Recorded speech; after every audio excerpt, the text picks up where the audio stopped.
কাছের মানুষ, আপন মানুষজন। আপনারা দেখতে পাচ্ছেন সাবানা পার্কে আমার ব্যাকগ্রাউন্ডে মানে পিছনে বিশাল এক পাহাড়। মূলত এইটা হচ্ছে কৃত্রিম পাহাড়। এই পাহাড়ের নিচে এলো সুইমিং পুল। এই পাহাড়টিতে মাঝে মধ্যে এমনভাবে ফিটিং দেওয়া, মাঝে মধ্যে ঝর্ণা বের হয়ে আসে।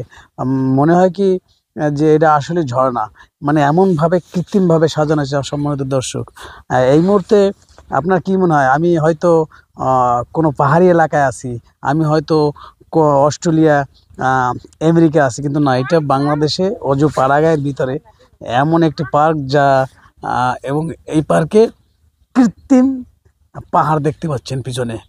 সম্পূর্ণ এই পাহাড়টা সম্পূর্ণ কিন্তু পাথর দিয়ে তৈরি। ভালো থাকবেন, সুস্থ থাকবেন, আপনি মন চাইলে এখানে দেখতে আসবেন।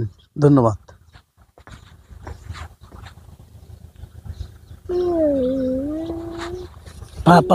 মানুষ, আমার আপন মানুষ, আপনারা দেখতে পাচ্ছেন এই সেই সাবানা পার্কের বিশাল সুইমিং পুল।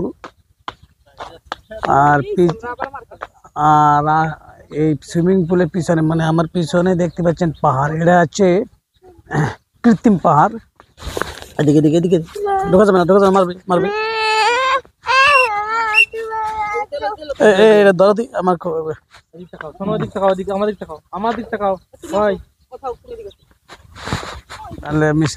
আসো বাবা, আমার সাথে আটো, আমার সাথে আটো। উই তোমার যাবো, আসো। সম্মানিত দর্শক, আপনারা সাবানা পার্কে দেখতে পাচ্ছেন আরো আছে সামনে বাবা সেই সেই সুইমিং পুলের পাশে দেখতে পাচ্ছেন কৃত্রিম ভাবে তৈরি পাহাড়। আপনি আসলে মনে হবে এইটা কোনো বাংলাদেশের পাহাড় না, এটা বিদেশি পাহাড়।